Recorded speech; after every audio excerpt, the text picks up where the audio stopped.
अथ त्रयोविंशोऽध्याय। भस्म, रुद्राक्ष और शिव नाम के महात्म्य का वर्णन। ऋषिगण बोले, हे महाभाग व्यास शिष्य सूत जी, आपको नमस्कार है। अब आप परम उत्तम भस्म महात्म्य का विस्तार पूर्वक वर्णन कीजिए। भस्म महात्म्य, रुद्राक्ष महात्म्य तथा उत्तम नाम महात्म्य, इन तीनों का परम प्रसन्नता पूर्वक प्रतिपादन कीजिए और हमारे हृदय को आनंदित कीजिए। सूत जी बोले, हे महर्षियों, आप लोगों ने बहुत उत्तम बात पूछी है। ये समस्त लोगों के लिए हितकारक विषय है। आप लोग महाधन्य, पवित्र तथा अपने कुल के भूषण स्वरूप हैं। इस संसार में कल्याणकारी परम देव स्वरूप भगवान शिव जिनके देवता हैं, ऐसे आप सबके लिए यह शिव की कथा अत्यंत प्रिय है। वे ही धन्य और कृतार्थ हैं, उन्हीं का शरीर धारण करना भी सफल है और उन्होंने ही अपने कुल का उद्धार कर लिया है जो शिव की उपासना करते हैं। जिनके मुख में भगवान शिव का नाम है, जो अपने मुख से सदा शिव शिव इस नाम का उच्चारण करते रहते हैं, पाप उनका उसी तरह स्पर्श नहीं करते जैसे खदिर वृक्ष के अंगार को छूने का साहस कोई भी प्राणी नहीं कर सकता। हे शिव, आपको नमस्कार है। श्री शिवाय नमोस्ते भयम। जिस मुख से ऐसा उच्चारण होता है, वह मुख समस्त पापों का विनाश करने वाला पावन तीर्थ बन जाता है। जो मनुष्य प्रसन्नता पूर्वक उस मुख का दर्शन करता है, उसे निश्चय ही तीर्थ सेवन जनित फल प्राप्त होता है। हे ब्राह्मणों, शिव का नाम, विभूति तथा रुद्राक्ष, ये तीनों त्रिवेणी के समान परम पुण्य वाले माने जाते हैं। जहाँ ये तीनों शुभतर वस्तुएं सर्वदा रहती हैं, उसके दर्शन मात्र से मनुष्य त्रिवेणी स्नान का फल पा लेता है। जिसके शरीर पर भस्म, रुद्राक्ष और मुख में शिव नाम है, ये तीनों नित्य विद्यमान रहते हैं, उसका पाप विनाशक दर्शन संसार में दुर्लभ है।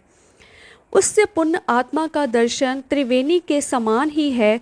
भस्म, रुद्राक्ष तथा शिव नाम का ही जप करने वाले और त्रिवेणी, इन दोनों में रंच मात्र भी अंतर नहीं है। ऐसा जो नहीं जानता वह निश्चित ही पापी है, इसमें संदेह नहीं है। जिसके मस्तक पर विभूति नहीं है, अंग में रुद्राक्ष नहीं है और मुख में शिवमयी वाणी नहीं है, उसे अधम व्यक्ति के समान त्याग देना चाहिए। भगवान शिव का नाम गंगा है, विभूति यमुना मानी गई है तथा रुद्राक्ष को सरस्वती कहा गया है। इन तीनों की संयुक्त त्रिवेणी समस्त पापों का नाश करने वाली है। बहुत पहले की बात है, हितकारी ब्रह्मा ने, जिसके शरीर में उक्त ये तीनों त्रिपुंड, रुद्राक्ष और शिव नाम संयुक्त रूप से विद्यमान थे, उनके फल को तुला के पलड़े में एक ओर रखकर त्रिवेणी में स्नान करने से उत्पन्न फल को दूसरी ओर के पलड़े में रखा और तुलना की तो दोनों बराबर ही उतरे। अतएव विद्वानों को चाहिए कि इन तीनों को सदा अपने शरीर पर धारण करें। उसी दिन से ब्रह्मा, विष्णु आदि देव भी दर्शन मात्र से पापों को नष्ट कर देने वाले इन तीनों रुद्राक्ष, विभूति और शिव नाम को धारण करने लगे। ऋषिगण बोले, हे सुरवर्त, भस्म, रुद्राक्ष और शिव नाम, इन तीनों को धारण करने से इस प्रकार उत्पन्न होने वाले फल का वर्णन तो आपने कह दिया है, किंतु अब आप विशेष रूप से उनके महात्म्य का वर्णन करें। सूत जी बोले, ज्ञानियों में श्रेष्ठ हे महाप्राज्ञ, हे शिव भक्त ऋषियों और विप्रो, अब आप सदक्ति तथा आदर पूर्वक उत्तम भस्म, रुद्राक्ष और शिव नाम, इन तीनों का महात्म्य सुने। शास्त्रों, पुराणों और श्रुतियों में भी इनका महात्म्य अत्यंत गूढ़ कहा गया है।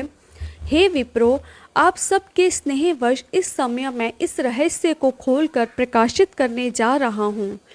हे श्रेष्ठ ब्राह्मणों, इन तीनों की महिमा को सद स्वलक्षण भगवान महेश्वर के बिना दूसरा कौन भली भांति जान सकता है। इस ब्रह्मांड में जो कुछ है वह सब तो केवल महेश्वर ही जानते हैं। हे विप्रगण, मैं अपनी श्रद्धा भक्ति के अनुसार संक्षेप में भगवान नाम की महिमा का कुछ वर्णन करता हूँ। आप सब लोग प्रेम पूर्वक उसे सुने। यह नाम महात्म्य समस्त पापों को हर लेने वाला सर्वोत्तम साधन है। शिव इस नाम रूपी दावानल से महान पातक रूपी पर्वत अनायास ही भस्म हो जाता है। यह सत्य है, इसमें संशय नहीं है। हे शौनक, पाप मूलक जो नाना प्रकार के दुख हैं वे एकमात्र शिव नाम से ही नष्ट होने वाले हैं। दूसरे साधनों से संपूर्ण यत्न करने पर भी पूर्णतः नष्ट नहीं होते। जो मनुष्य इस भूतल पर सदा भगवान शिव के नामों के जप में ही लगा हुआ है वह वेदों का ज्ञाता है, वह पुण्य आत्मा है, वह धन्यवाद का पात्र है तथा वह विद्वान माना गया है। हे मुने, जिनका शिव नाम जप में विश्वास है उनके द्वारा आचरित नाना प्रकार के धर्म तत्काल फल देने के लिए उत्सुक हो जाते हैं। हे महेशे, भगवान शिव के नाम से जितने पाप नष्ट होते हैं उतने पाप मनुष्य इस भूतल पर कर ही नहीं सकता। हे मुने, ब्रह्म हत्या जैसे पापों की समस्त अपरिमित राशियां शिव नाम लेने से शीघ्र ही नष्ट हो जाती हैं। जो शिव नाम रूपी नौका पर आरूढ़ होकर संसार समुद्र को पार करते हैं उनके जन्म मरण रूप संसार के मूलभूत वे सारे पाप निश्चय ही नष्ट हो जाते हैं। हे महामुने, संसार के मूलभूत पातक रूपी वृक्ष का शिव नाम रूपी कुठार से निश्चय ही नाश हो जाता है। जो पाप रूपी दावानल से पीड़ित हैं उन्हें शिव नाम रूपी अमृत का पान करना चाहिए। पापों के दावानल से दग्ध होने वाले लोगों को उस शिव नाम मृत के बिना शांति नहीं मिल सकती। जो शिव नाम रूपी सुधा की वृष्टि जनित धारा में गोते लगा रहे हैं वे संसार रूपी दावानल के बीच में खड़े होने पर भी कदापि शोक के भागी नहीं होते। जिन महात्माओं के मन में शिव नाम के प्रति बड़ी भारी भक्ति है ऐसे लोगों की सहसा और स्वरथा मुक्ति होती है। हे मुनीश्वर, जिसने अनेक जन्मों तक तपस्या की है उनके शिव नाम के प्रति भक्ति होती है जो समस्त पापों का नाश करने वाली है। जिसके मन में भगवान शिव के नाम के प्रति कभी खंडित न होने वाली असाधारण भक्ति प्रकट हुई है उसके लिए मोक्ष सुलभ है, यह मेरा मत है। जो अनेक पाप करके भी भगवान शिव के नाम जप में आदरपूर्वक लग गया है वह समस्त पापों से मुक्त हो जाता है, इसमें संशय नहीं है। जैसे वन में दावानल से दग्ध हुए वृक्ष भस्म हो जाते हैं उसी प्रकार शिव नाम रूपी दावानल से दग्ध होकर उस समय तक के सारे पाप भस्म हो जाते हैं। हे शौनक, जिसके अंग नित्य भस्म लगाने से पवित्र हो गए हैं तथा जो शिव नाम जप का आदर करने लगा है वह घोर संसार सागर को भी पार कर लेता है।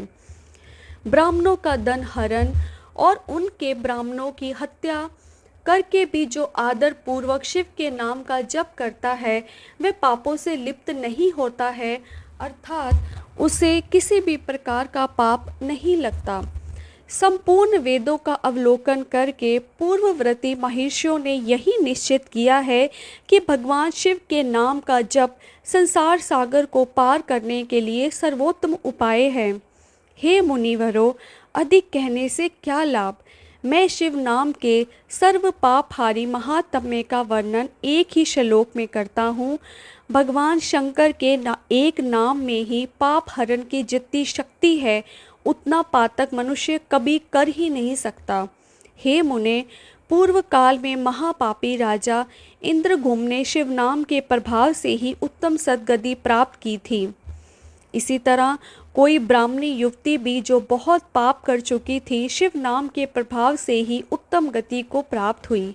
हे द्विजवरों, इस प्रकार मैंने आप लोगों से भगवान नाम के उत्तम महात्म्य का वर्णन किया है। अब आप सब लोग भस्म का महात्म्य सुने जो समस्त पावन वस्तुओं को भी पवित्र करने वाला है। इति श्री शिव महापुराणे प्रथमायां वेदेश्वर संहितायां साध्य साधन खंडे शिवनाम महात्म्य वर्णनम नाम त्रयोविंशोऽध्याय। इस प्रकार श्री शिव महापुराण में प्रथम विद्वेश्वर संहिता के साध्य साधन खंड में शिव नाम महात्म्य वर्णन नामक 23वां अध्याय पूर्ण हुआ। हर हर महादेव।